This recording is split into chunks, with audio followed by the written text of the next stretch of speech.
Bueno, sé lo que estáis pensando, que podemos encontrar en semejantes palabras que pueda ser de estímulo o de aliento en un día como hoy, al comenzar una nueva semana y en un periodo tan especial, festivo como este. Desde luego, la mayor parte de nosotros no hubiéramos empezado un libro así, como apéndice lo hubiéramos puesto, pero realmente nos resulta extraño la manera de comenzar, no solamente Mateo, sino todo el Nuevo Testamento. Comienza a partir precisamente de esta genealogía.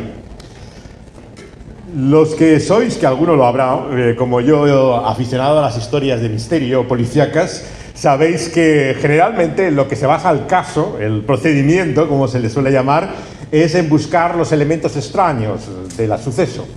De alguna manera está ahí la clave. Hay una famosa historia de Holmes, ¿no?, que se llama El perro que no ladró. Y en esta historia Sherlock se pregunta sobre el caso misterioso de lo que está ocurriendo y finalmente la clave es que el perro tenía que haber ladrado y no ladró. Y ese inusual elemento es muchas veces lo que te da la clave. Y yo creo que en la genealogía nuestra dificultad para la comprensión también es que no nos fijamos en los elementos extraños de esta historia. Y tiene muchos, como vais a ver. Voy a trazar tres básicamente que te llaman la atención y que desde luego no encontrarías esperar al inicio de un libro como este, de la buena noticia según Mateo. Lo primero, por supuesto, es esto, el hecho de por qué comienza con una genealogía. Yo creo que tiene que ver con una de las grandes dificultades que tenemos en nuestro tiempo, como lo ha sido también en siglos pasados, que es la continuidad entre la primera parte de la Biblia, los 2 tercios que llamamos Antiguo Testamento, y esta parte final, que es el Nuevo. No solamente la hoja divisoria que hay en la mayor parte de las ediciones de la Biblia entre una y otra nos parece indicar que entramos en algo nuevo, sino que nuestra propia mentalidad es que el cristianismo es algo fundamentalmente neotestamentario. Y por lo tanto, todo lo que viene antes sería un preámbulo, meramente el origen, la historia, de dónde proviene. Sin embargo, la genealogía con la que comienza el Nuevo Testamento lo que nos quiere mostrar es exactamente todo lo contrario. La continuidad que hay entre todo lo que le precede y lo que vamos a encontrar ahora. Muchos creyentes, de hecho, incluso utilizan durante mucho tiempo, casi no solamente con preferencia, sino exclusividad, el Nuevo Testamento.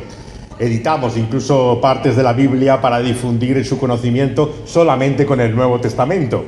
Y la mayor parte de la gente, no nos engañemos, si va a buscar un texto hoy de aliento, lo que hará es ir en todo caso a alguno de los salmos, pero generalmente buscar en el Nuevo Testamento algunas palabras, pero cada vez son menos los que están familiarizados no solamente con la historia, de lo que tradicionalmente se llamaba historia sagrada, los relatos del Antiguo Testamento, sino que en una época como la nuestra, realmente, como vamos a ver, son historias verdaderamente oscuras, sórdidas, truculentas, que ya realmente uno no utilizaría más que en relatos de terror, ¿no? O en todo caso algunas de las denuncias de la campaña Me Too, ¿no?, de lo que no se debería hacer en los abusos, ¿no?, que hay en la humanidad. Pero desde luego que incluso a muchos creyentes les avergüenzan muchos de los relatos del Antiguo Testamento. Y esto nos da una de las claves realmente de nuestra lectura equivocada de la Escritura, de este buen libro. Y es que este buen libro no solamente tiene un autor divino, sino que es de él de quien nos habla preferentemente. Por lo tanto, la primera pregunta que nos tenemos que hacer siempre ante cualquier texto bíblico, también ante este y ante esta genealogía, es ¿qué nos dice de Dios? Porque ahí está la clave de todo lo que viene a continuación. Si lo que empezamos es con las historias, con los relatos de estas personas, lo que llegaremos es a la perplejidad y la confusión de qué sentido tiene la vida de ellos. Porque la vida de estas personas, como las nuestras, son muchas veces difíciles, si no imposibles, de entender su evolución y sentido. Cuando miramos atrás, un poco retrospectivamente, nos parece encontrar alguna razón para las cosas que hemos vivido o pasado. Pero no es verdad que, en cierto sentido, hasta el final de nuestra vida seguiremos sin entender los porqués últimos de muchas cosas que nos han ocurrido, y nuestra vida lo que parece es un caos, un laberinto en el cual no tiene significado. Pero así es la del todo el ser humano sin el autor de la vida misma. Es Dios mismo, el único que da sentido y significado a nuestra existencia. Y por lo tanto, para encontrar cuál es el propósito de esta genealogía con el cual comienza Mateo, tenemos que preguntarnos lo que nos dice del propio que es creador y también Señor de la vida, del Dios que se manifiesta en estos seres humanos que aquí encontramos. Y lo que vemos es que es un Dios, como se ha repetido una y otra vez también en este mismo culto, que habla. Y esto es una gran diferencia, claro. Mucha gente está dispuesta a creer que hay un Dios ahí, pero la gran pregunta, como solía decir nuestro maestro José Grau, era que no solamente Dios existe, sino si ha hablado. Realmente, ¿de qué nos sirve creer que hay una energía, una fuerza, un amor que llamemos Dios? Si finalmente no podemos conocerlo, no podemos encontrar sentido en ello, la existencia de Dios en sí mismo no nos dice gran cosa. Es su palabra, es su revelación la que nos muestra realmente cuál es el sentido y propósito de la vida misma. Y ese Dios que ha hablado, habla de una forma diferente a como hablamos nosotros. Nosotros, nuestras palabras, como sabemos tristemente, se las lleva el viento. Y donde dije digo Diego, y no te acuerdes no solamente de lo que los políticos han dicho, sino lo de que muchos de nosotros decimos, porque el propio tiempo demuestra nuestras contradicciones, nuestras incoherencias, nuestras inconsistencias. Pero cuando Dios habla, su palabra es verdad, y esa palabra se cumple. El sentido, por lo tanto, que tiene la profecía bíblicamente es la seguridad que nos da las palabras de Dios de que Él va a llevar a cabo, va a hacer lo que ha prometido. Nosotros, tristemente, nuestros votos y promesas tienen un valor relativo. Tal vez nos parezca, en nuestra mejor versión de nosotros mismos, que somos coherentes y consistentes, pero basta mirarnos desde fuera para ver nuestras propias inconsistencias e incoherencias. La realidad es que lo que decimos es una cosa muy diferente a lo que hacemos. Pero no es así con Dios. El Dios que se revela en la Biblia, el Dios que habla en su palabra, cumple lo que hace. Y el propósito de una genealogía en la Escritura es ver precisamente el cumplimiento de esa palabra de Dios, de cómo Dios ha sido fiel a lo largo de los tiempos para llevar a cabo todo aquello que había prometido. Y cómo Dios hace su voluntad en medio de la historia. Lo hace en la vida de personas. Las genealogías, como sabemos, son nombres de individuos que son aquí mencionados porque la historia de Dios está imbricada, totalmente entrelazada aquí con la historia del ser humano. Es desde el principio que ha entrado en contacto ese Dios con esa humanidad que Él ha creado y muestra su propósito precisamente en su historia, en la realidad de su vida, de sus acontecimientos. Y esto nos dice ya algo al principio mismo de cuál es el propósito de Dios.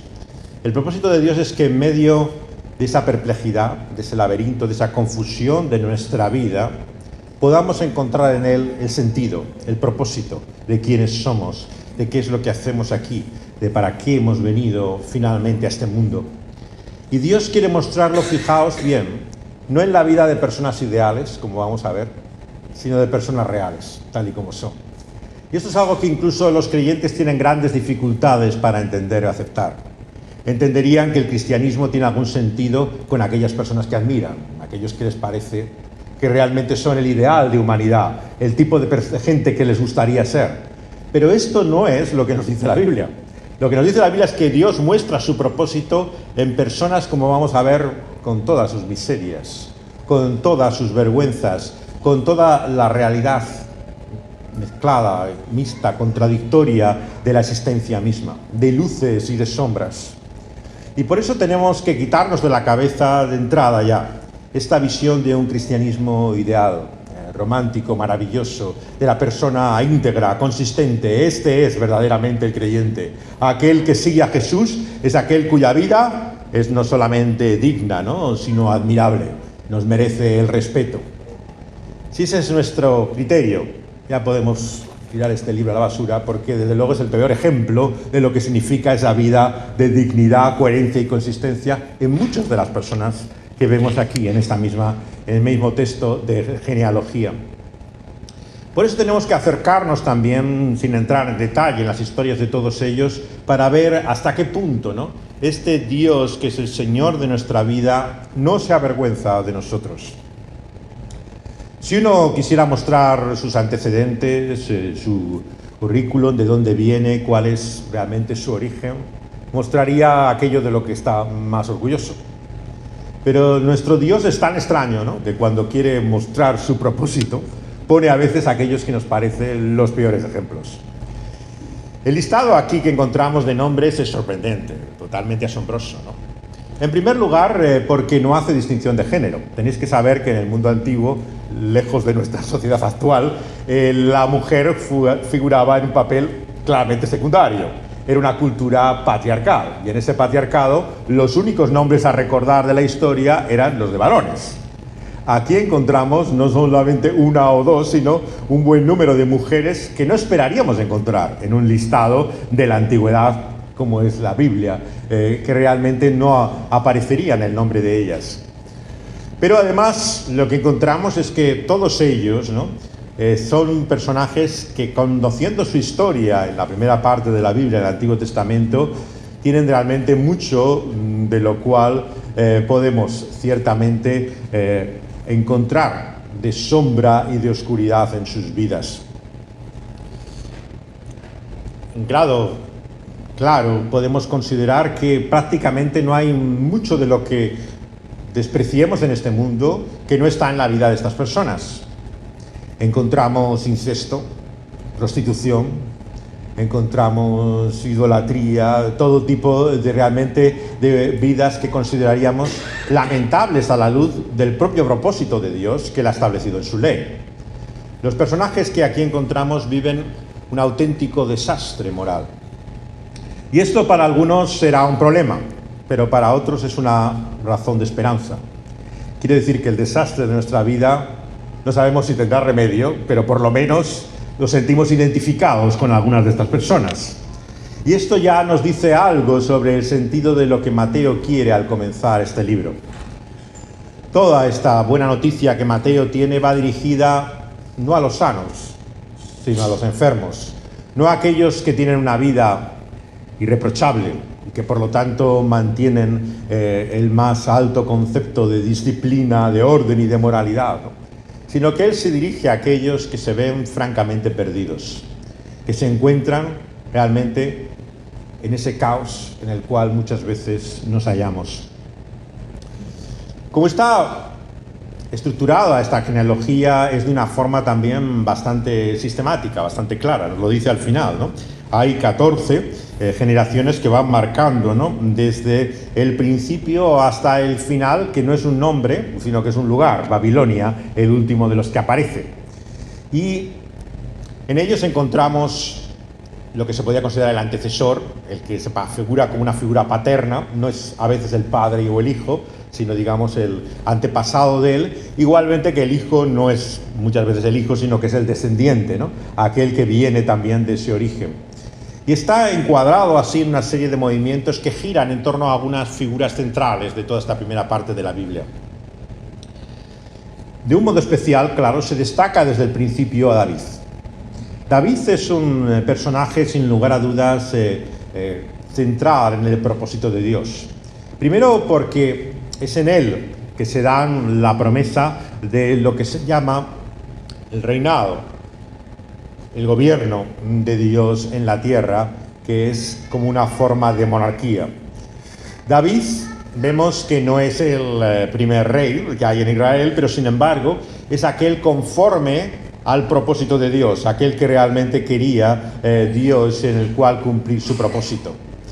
Pero va mucho más allá que David. Hay una promesa en torno a lo que va a ser su casa, su descendencia.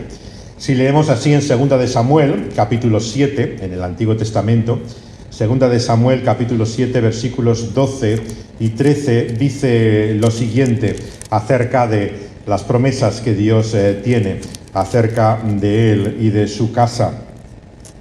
Dice a David, en el capítulo 7 de 2 de Samuel, dice: cuando tus días sean cumplidos y duermas con tus padres, refiriéndose a la muerte de David, yo levantaré después de ti a uno de tu linaje, el cual procederá de tus entrañas. Y dice Dios a David: afirmaré tu reino. Él edificará una casa a mi nombre, y yo afirmaré para siempre el trono de su reino.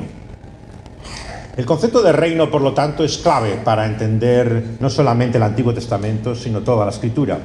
La idea de que ese Dios que ha hecho este mundo, que lo ha creado, que en cierta forma está por encima de él, se ha propuesto gobernarlo, se ha propuesto llevarlo y dirigirlo, ese es su propósito final. Y eso, para muchos de nosotros, es una buena noticia, porque francamente el mundo como está dejado al camino que va, no le vemos la salida ni la solución. Una y otra vez se buscan respuestas alternativas para los problemas del ser humano, pero generación va y generación viene y no logramos realmente que este mundo se enderezque, que conozca un cierto sentido de justicia. Al llegar a unas fechas como las que nos aproximamos de Navidad, ¿no?, hay muchas bonitas palabras, ¿no?, de Dios para los hombres y de su buena voluntad.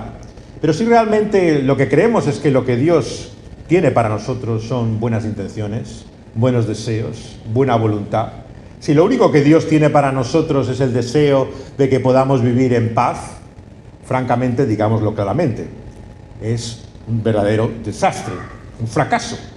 ¿Cuál es la misión entonces que tiene Dios para este mundo si Jesús lo que ha venido es traer paz a este planeta? Es evidente que esta paz todavía no ha llegado, ni la vemos todavía en perspectiva. Si esta es nuestra visión y lo que tenemos que anunciar una Navidad más, que es simplemente el propósito de Dios de traer paz al mundo, ciertamente tenemos que decir que ha fallado, que ha fracasado. Por eso es tan importante entender que el mensaje de los ángeles en aquella Navidad, como el propósito de Dios, es en primer lugar paz con Él mismo, paz para con Dios. Porque tenemos un problema, no solamente con el creador y autor de la vida, sino con el que es el Señor y el juez de toda ella. Y es a partir de ese problema que nacen todos los problemas que vienen a continuación. Y Dios, en su propósito eterno, lo que nos muestra y revela es que Él se ha propuesto solucionar este problema por medio de esta figura que llama el Rey. El Rey es una figura humana, pero que al mismo tiempo vemos que tiene un carácter divino en su promesa. Va a ser el hombre como no ha sido ningún hombre. Es el rey que no es David, sino que será su hijo, el hijo de David, su descendiente. Y para mostrar ese contraste, ha querido también escoger en la persona de David a alguien lleno de sombras. Cuando estudiamos la vida de alguien tan central en la Biblia como es David, no podemos ignorarlo. Es no solamente un adúltero, un asesino, una persona realmente que muchos no consideraríamos ni mucho menos digno siquiera de la posición que tenía. Sin embargo, ¿a quién revela Dios su corazón? ¿A quién se muestra, como en los salmos que hemos leído, en su propósito más profundamente que lo hizo a David? Por lo tanto, Dios quiere mostrarse en la vida de cada uno de nosotros, vemos en segundo lugar, en nuestro desastre moral, en esta nuestra confusión, en este caos en el cual vivimos. Y ha querido hacerlo así, como en la vida de David, apuntando a que precisamente es su propósito el que se va a cumplir en la vida humana por alguien que, siendo como nosotros, sin embargo será diferente. Su Hijo será el verdadero cumplimiento de su propósito de un gobierno conforme a su voluntad. La historia comienza, claro, con Abraham, el padre de todos los creyentes, el reconocido por las tres religiones monoteístas como el padre de la fe en ese Dios único. Pero Abraham no lo olvidemos nunca. Abraham no conocía a ese Dios de una forma natural, no pertenecía a su cultura o a su pueblo. Él vivía en Ur de los Caldeos rindiendo culto a la creación. Exactamente a lo que el apóstol Pablo en Romanos 1 llama la necedad del hombre. Prestar su admiración a lo que son simplemente las obras de sus manos. Y él así adoraba a los astros, adoraba todo lo que hay en la vida, desconociendo a Dios. Y Dios se muestra a él como idólatra, el pecado por antonomasia en la Escritura. No hay ningún mal del que se habla con tal seriedad y tal gravedad como lo que denominamos la idolatría. El no reconocer a Dios, pero es más, el servir a su creación, a su obra, como si fuera Dios. Los judíos, claro, cuando piensan en Abraham, le ven como una figura idealizada, ¿no? Y en las leyendas, en la mitología judía, hay siempre la idea de que él no podía ser un idólatra, claro. En el fondo, Abraham tenía que ser distinto a su familia, y él se enfrentaba a sus padres y salía al cielo estrellado y decía, yo sé que hay un verdadero Dios ahí, que no es como el de estas imágenes, ¿no? Y él tenía que ser distinto. Pero claro, la Escritura no tiene una sola palabra sobre eso. No dice que fuera diferente en nada, absolutamente, de aquellos que vivían con él. Por lo tanto, es Dios el que toma la iniciativa, pero lo hace, como vemos, para personas que no son dignas ni conocedoras de quién es Él. Y esto es para nosotros, claro, una buena noticia. Es verdaderamente el Evangelio. El hecho de que sin saber quién es Él, viviendo todo lo contrario, sirviendo a las cosas y a la vida independientemente de Él, Dios, sin embargo, quiere mostrarse para con nosotros. Por eso Abraham es el padre de todos los creyentes. Es el ejemplo de la fe que encontramos una y otra vez en el Nuevo Testamento. Es el modelo. El apóstol Pablo escribe así el contraste tan fuertemente en la epístola a los Romanos, ¿no? ¿Por qué fue salvo Abraham? ¿Por las obras que hizo cumpliendo la ley de Dios? No, por la fe en Dios y en su palabra. Y esto sigue siendo un escándalo para la religión de todos los tiempos. Las religiones pueden creer realmente que el ser humano pueda ser aceptado por Dios y tener un valor y dignidad en la medida en que sus esfuerzos, sus obras y lo que hacen sea digna de Él. Pero lo que no pueden entender, es más, les parece locura del Evangelio, es el hecho de que sea por la fe que seamos aceptados por Dios. Por eso es que Abraham siempre es el punto de referencia en toda la Escritura y particularmente en el Nuevo Testamento cuando quiere mostrar cómo en la religión judía verdaderamente había una tensión que era imposible de relacionar con el propósito que Dios se había mostrado a ellos al principio. Y ese Abraham que engendró a Isaac, el hijo de la promesa, y de él a Jacob, que va a dar su nombre a todo su pueblo, engañador, mentiroso, absolutamente aprovechado, un buscador de la vida, que los cristianos buscamos dónde está su momento de conversión y uno ya no sabe cuándo encontrarlo, si era cuando le vino la escala del cielo, cuando luchaba, pero siempre nos es tan contradictorio, ¿no? Que dices, bueno, realmente, ¿qué conoció este Jacob? Pues Dios quiso darle nombre a su pueblo obrero. Hasta ese punto realmente se identifica con Jacob. Israel es el nombre que recibe de Dios. Y en este sentido se convierte nuevamente en un claro ejemplo de quién es el propósito de Dios en el ser humano. Y de Jacob y de Judá y de sus hermanos menciona, claro, a Tamar. Si tuviéramos que dejar de lado una historia de toda esta genealogía, la primera que dejaríamos de lado es Tamar. No hay historia más oscura realmente en el Antiguo Testamento entre la figura de esta genealogía que la de Tamar, ¿no?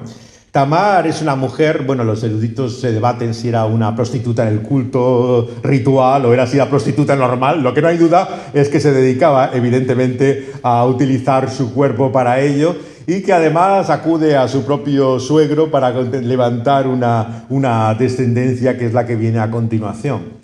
Desde luego de todo, menos un episodio honroso de los valores de la familia y del orden moral que queramos decir. Está todo incluido ahí, el incesto, la prostitución y lo que queramos en la historia de Tamar. Y no tiene otro mejor personaje, ¿no?, que esta mujer que escoger realmente para mostrar el linaje de aquel que Dios ha escogido para gobernar y reinar finalmente. De Tamar sale Fares, sale Zara, y de Fares es Rom y Aram, Aminadab, Nasom y Salmaf. Y Salmón es el que engendra también de Raab a Boz. Raab también nos la llama así, lo declara la Escritura. Era una ramera, se dedicaba a la prostitución. No era simplemente una cananea, que ya era bastante. Alguien que no pertenecía al pueblo judío, que no tenía nada que ver con ellos. Pero encima, a quien Dios escoge para mostrarse era precisamente la que, por su moralidad, más podríamos considerar dudosa, ¿no? Sin embargo, vemos que es precisamente a ella a la que acude al mostrarle el linaje, ¿no? cuál es el origen, cuál es el árbol al que pertenece. Y la cosa no mejora. De Boaz pasa a Ruth también, que era moabita. Moab nace, este pueblo, de otra relación incestuosa, la de Lot con sus propias hijas, que sale todo un pueblo enfrentado también con el pueblo judío. No solamente era una extranjera, alguien que venía de otro pueblo, es que además venía de un pueblo de origen y verdaderamente y linaje vergonzoso para los judíos, que era una causa verdaderamente de desprecio para ellos. Sin embargo, Ruth, que como sabemos tiene un libro en la Biblia, es unida totalmente al pueblo de Dios. Ruth la moabita, vemos que aparece aquí como parte de este linaje del cual está Obed y Isaí. Y de Isaí pasamos al rey David que engendró a Salomón, de la que fue mujer de Urías. Omite el nombre de Betsabé. La realidad aquí de este esqueleto en el armario, ¿no?, que guarda David, ¿no?, y que durante mucho tiempo mantuvo oculto y escondido, como tenemos en la vida muchas cosas ocultas y escondidas, pensando que ningún día van a salir. Y el día que salen pensamos que nos va a acabar de destruir de todo. Va a ser nuestro fin. Para David, por lo tanto, el hecho de lo que ocultaba y escondía en esa relación con Betsabé, la forma en que lleva a Urías, su marido, a la muerte tan vilmente, era, sin lugar a dudas, una causa de vergüenza, y por eso la escondía, la ocultaba. Pero cuando por medio de la palabra profética Natán lo desvela, ¿no?, y le muestra en aquella historia que le cuenta que era él realmente de quien hablaba, Dios actúa de una forma clara y poderosa y le muestra que suyo es el problema, que él, lo que oculta precisamente, Dios lo sabe, y finalmente le muestra la realidad de lo que llamamos su pecado. Cuando leemos el Salmo 51, como leíamos antes unos versos, ¿no?, nos da la definición bíblica de pecado.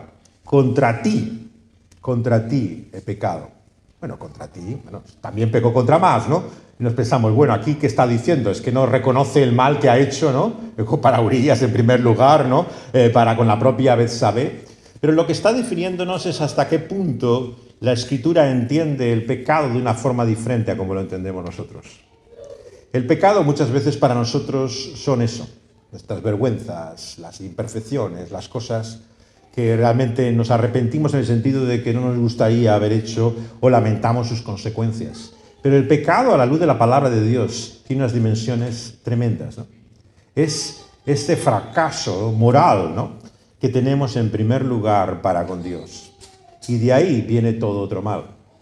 Es por eso que cuando incumplimos ese primer mandamiento, no teniendo al Señor como nuestro Dios, es que viene todo lo que viene a continuación. Nadie puede incumplir, transgredir ninguno de esos mandamientos sin haber transgredido el primero. Es el primero siempre en el cual encuentras tu ofensa, tu rebelión, tu desobediencia. Todo lo demás es una consecuencia de ello. Y David lo entiende perfectamente cuando confiesa a Dios que contra él ha pecado. Y de él salió, de Salomón también, su hijo Roboán, Abías, Asá, Josafat, Joram, Uzías, Jotam, Acaz. Toda esta división tremenda, ¿no?, con la que se convierte la historia de la monarquía en Israel, ¿no? O sea, si realmente el propósito de Dios en la humanidad era crear un estado ideal, ¿no?, y poner la monarquía, ¿no?, que quedan pequeñas y ridículas las monarquías que ahora despreciamos en la actualidad. La historia de Israel es un auténtico desastre, absolutamente políticamente, ¿no? Están enfrentados, ¿no?, en este pequeño pueblo, todos estos monarcas, uno con otro en cada región, a ver cuál es más lamentable que el siguiente, ¿no? Y realmente el episodio de la que es la vida de cada uno de ellos en el libro de los Reyes o las Crónicas, ¿no?, es realmente algo de a ver a quién salvas de todos ellos, ¿no? Porque los creyentes se encuentran que tienen gran dificultad muchas veces para encontrar algún ejemplo que pueda ser admirable entre todos ellos, ¿no? La mayor parte son a cual peor de toda la historia de la monarquía, ¿no? Sin embargo, fijaos que menciona a varios de ellos, ¿no?, como el origen, ¿no? No es que salte por encima y diga, bueno, esto fue el propósito frustrado. Por eso tenemos que quitar de nuestra idea la mentalidad de que hay un plan A de Dios, ¿no?, y un plan B. El plan A es el Antiguo Testamento. Dios se propone crear un pueblo, hacer un reino con gente que esté a la altura de las circunstancias, y luego pasa lo que pasa, ¿no? La gente como es, ¿no? Y menudo desastre, ¿cómo acaba esto, no? Acaba con Babilonia, como vemos, ¿no? O sea, realmente una ruina. Y entonces sale el plan B. De hecho, se ha elaborado toda una teología, ¿no?, en torno a esto, ¿no? Le llamamos dispensacionalismo, ¿no? Que es la idea de que hay un propósito de Dios, que es el pueblo de Israel, con su ley, su propósito. El día que falla, fracasa, pues Dios tiene la segunda idea. Bueno, vamos a intentar salvar esto de algún modo y vamos a mandar a Jesús como el remedio ya último para intentar sacar de esta solución. Esto no es la visión bíblica. La visión bíblica no hay un plan A y un plan B. Eso nos dice también, finalmente, una tercera lección a nosotros. Que nuestros propios fracasos, nuestro propio desastre en la vida, lejos de ser ajeno al plan de Dios, está en su mismo propósito. Y tengo que hablar de esto con mucho cuidado. Porque no es que Dios se complazca de nuestro fracaso moral. No es que en modo alguno Dios tolere o simplemente acepte, ¿no?, lo que nosotros hacemos mal. Lo que quiere decir es que esto no frustra el plan de Dios. Que todos nuestros errores pasados no es algo que nos condena, ¿no?, a una vida finalmente sin salida y sin esperanza. Muchos de nosotros, reconozcámoslo, nos sentimos un caso perdido. Tal vez hace tiempo, cuando comenzábamos en esto, pensábamos que ahí había algún tipo de esperanza para nosotros, ¿no? Cuando uno es joven, bueno, se entiende que hay contradicciones, ¿no?, en la adolescencia, algunos tan tardía como la que tenemos, pero bueno, cuando uno llega a una madurez, esto ya, cuando finalmente uno se sienta en la vida, ¿no?, y tiene un orden, ya dejarás de tener esta continuas incoherencias e inconsistencias. Pero claro, cuando hemos pasado ya tantas crisis, ya nos queremos de enfrentar finalmente a la realidad, que a algunos parece que somos verdaderamente un caso perdido. Y la buena noticia que Mateo tiene para nosotros, y hoy tengo que deciros, es que Dios es el Dios de los casos perdidos. Es su placer, es su verdadera delicia el precisamente actuar en la salvación de esos casos perdidos que somos tú y yo, muchos de nosotros para Él. Y esto es lo que Mateo quiere mostrarnos aquí en este su evangelio, ¿no? Hasta qué punto es buena noticia para nosotros. Nos dice así, que después de Ezequías engendraron a Manasés, a Amón, a Josías y Josías a Jeconías, vino el tiempo de la deportación a Babilonia. El episodio del exilio pasamos muy por alto muchas veces, pero es clave para entender no solamente el Antiguo Testamento, sino toda la Biblia, ¿no? En primer lugar, porque la humanidad misma está en un estado de exilio. Al este del Edén, lejos del paraíso, no hay forma de reconstruirlo. Llevamos toda la vida intentando reconstruir el Edén y así está como está el mundo, ¿no? La realidad es que nuestro caso no tiene solución fuera de ese propósito inicial de Dios. Estamos exiliados, queramos o no, de Dios. Y por eso es que Dios constantemente se revela en ese exilio. Se revela lejos de aquel lugar sagrado a Abraham cuando vivía en la ignorancia y en la oscuridad espiritual. Se sigue revelando a su pueblo cuando está incluso en Babilonia. Cuando aquellos sus siervos están lejos de estar a la altura de las circunstancias. Cuando consideramos un libro como Esther, por ejemplo, en el Antiguo Testamento, los judíos lo celebran en la fiesta del Purim como una causa de liberación nacional. Pero ¿qué ejemplo es Esther?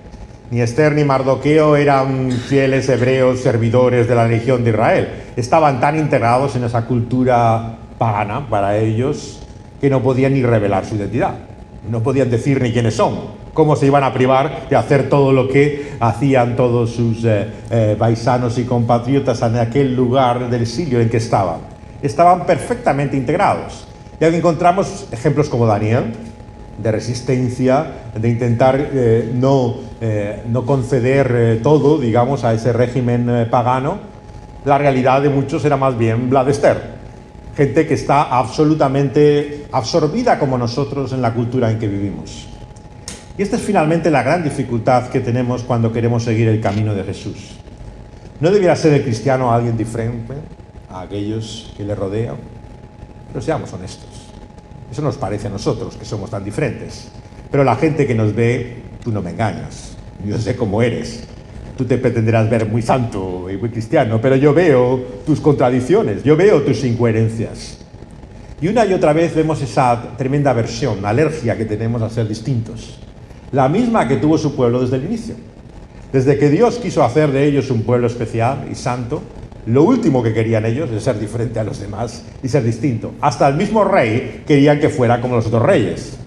Por eso es que querían la monarquía. Y la monarquía le vino no por revelación divina, sino porque así se lo pidieron a Samuel. Le dijeron, danos un rey como los demás reyes. Y así en esa aversión continua, ¿no?, nos encontramos tan lejos, ¿no?, del propósito de Dios como en esta tierra de exilio en el que estamos. Y la buena noticia es que Dios viene también a nosotros en esta nuestra vida. Y después de la deportación, Jeconías engendró a Salatiel, a Zorobabel, y engendró a Abiud, a Eliakim, a Azor, a Sadoc, a Akim, a Eliud, a Eleazar, a Matán, y Jacob engendró a José. A lo largo de esas 3 migraciones de vuelta, ¿no?, a su tierra de origen, vemos que la cosa no era tan maravillosa como pensábamos que iba a ser el regreso a casa. Los hogares que construimos en este mundo, en esta tierra de exilio, nos pueden parecer que corresponden a nuestras mayores ilusiones, sueños, utopías, les llamamos, ¿no? Pero finalmente están lejos de lo que es la realidad. Y lo que vemos en el final del Antiguo Testamento es una historia incompleta, frustrada. Como muchos estudiosos de la Escritura han dicho, lo característico de esa primera parte de la Biblia judía, si le queremos llamar, es precisamente su carácter incompleto. Aunque acabe con el libro de Crónicas en el canon judío o acabe con el nuestro con Malaquías, es una historia que no está culminada. Por lo tanto, la continuidad, como vemos desde el principio, ¿no?, con este Nuevo Testamento es clave para poder entender el propósito de la Biblia. Y eso nos lleva a este personaje que también destaca aquí, que es José. Bueno, José es el gran olvidado de esta historia de la vida, claro. Hablamos de Jesús, del niño en el pesebre, hablamos de María, pero José, al fin y al cabo, José, ¿qué pinta aquí, no? Sin embargo, en la genealogía de Mateo es clave la figura de José. No solamente es la diferencia con la genealogía de Lucas, la conocida pregunta de por qué hay 2 genealogías de Jesús, ¿no? Tienen que ver con el lugar que ocupa por un lado José, por el otro lado María. Pero aquí le destaca Mateo a José de una forma especial, porque de él nos dice que de José, marido de María, nació Jesús. No dice la expresión de todos los demás, engendró, concibió, dio a nacimiento a esa criatura que llama Jesús. Por lo tanto, hay algo vergonzoso finalmente a la luz de esta genealogía en el nacimiento de Jesús. Es una vergüenza y escándalo que hemos perdido en esta historia, en medio del oropel, de toda la fantasía que ilumina estos oscuros días de invierno, ¿no? Realmente olvidamos el sentido mismo del escándalo que hay. Comprometidos en lo que era mucho más que un compromiso en nuestra cultura tradicional, era casi un matrimonio. Sin embargo, sin haber todavía tenido la posibilidad de poder tener relaciones sexuales y concebir, ella estaba embarazada.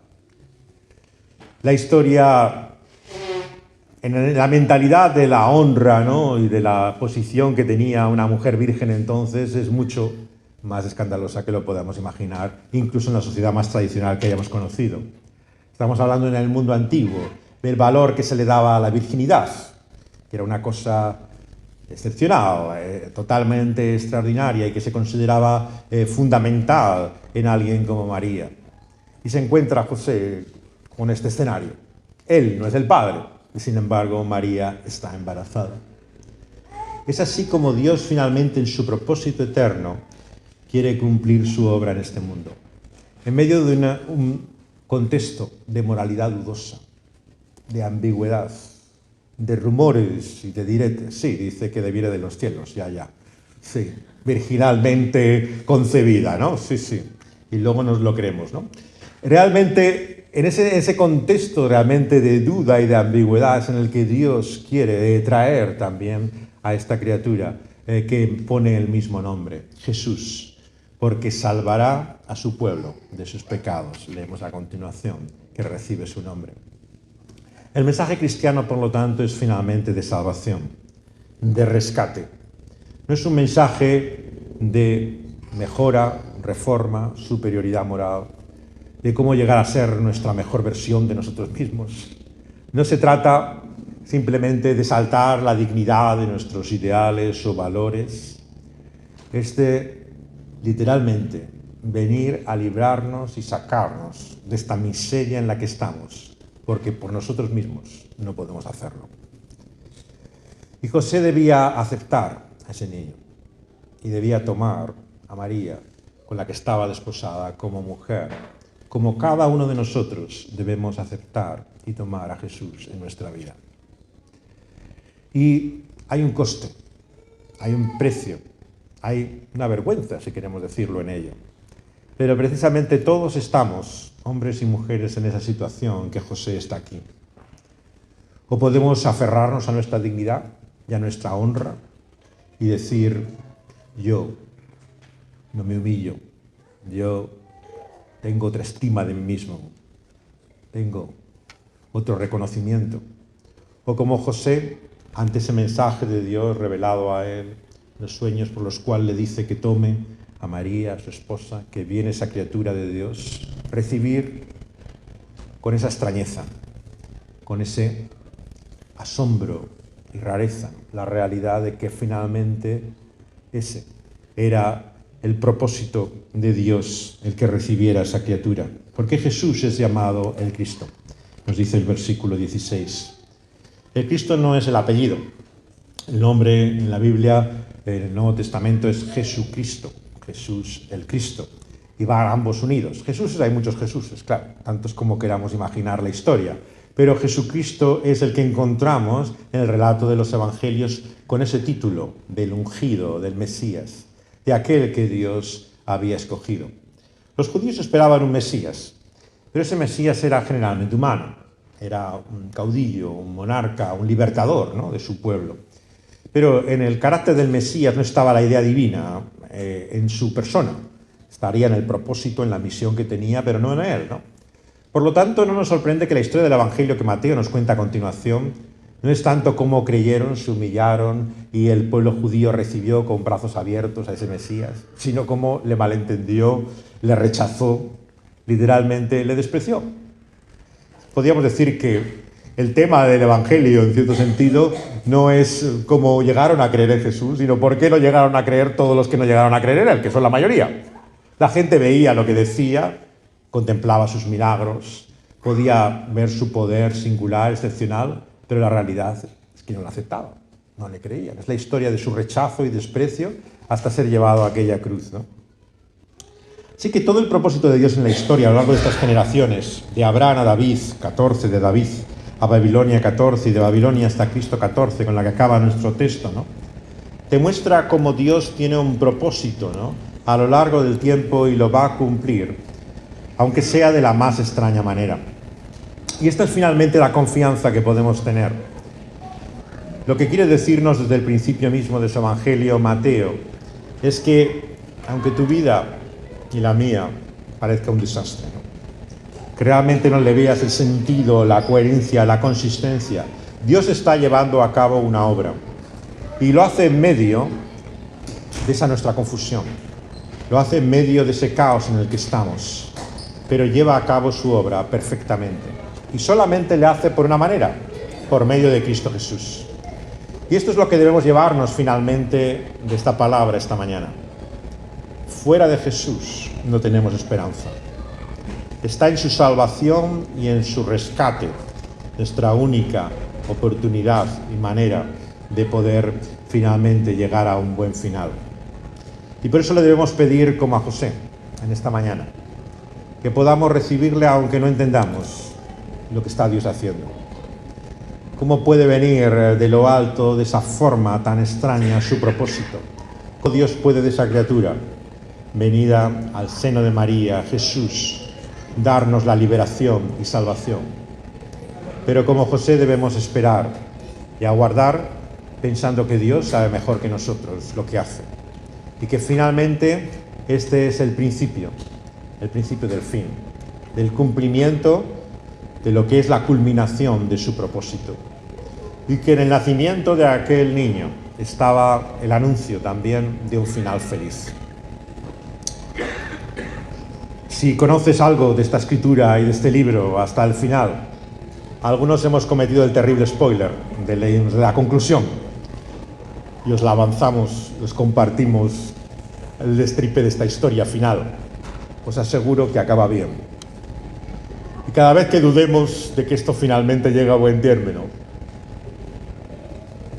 hagamos y cometamos el spoiler último y leamos que finalmente la historia que comienza con el nacimiento de este niño tiene un final feliz. Y por lo tanto, no debemos desanimarnos ni desalentarnos, sino seguir adelante, sabiendo que Dios cumplirá finalmente su propósito en él. Vamos a pedírselo a él. Oh Dios, venimos ante ti en esta mañana, muchos confusos, perplejos ante la realidad de la vida, ante nuestros errores, Señor, pasados y presentes, ante la confusión de tantas cosas que no entendemos, ante la realidad de lo que significa, Señor, nuestra miseria, nuestra vergüenza, Señor, el pecado que nos lleva a la muerte, Señor, la enfermedad, el dolor, el sufrimiento que vivimos en este mundo sin saber por qué. Señor, tú conoces todas las cosas y has querido mostrar tu propósito en medio de ello. Por eso queremos entender, Señor, que tú cumples tu palabra, que tú llevarás a cabo la obra, Señor, que has anunciado y que finalmente tendrá un desenlace y al final alegre. Señor, no podemos ahora imaginar lo que será esa alegría final. Intentamos en fiestas como las que vienen encontrar algo, Señor, de alegría, pero muchos de nosotros, Señor, tenemos que reconocer que hay pocas cosas en la vida que nos hagan ya, Señor, sentir nada parecido al júbilo. Por eso, Señor, con fe y con esperanza, aguardamos, Señor, en el tiempo, el momento de esa llegada, de esa culminación, del final de ese principio que viene, Señor, con la venida del Hijo de David, Cristo Jesús, a la vida de este mundo. Señor, creemos que su misión no ha fracasado, que lo que Él hizo, Señor, que su propia muerte en aquella cruz, que sus milagros y el poder de su resurrección nos demuestran, Señor, que en ti, Señor, está finalmente el desenlace y la conclusión que pueda llevar a buen término esta vida.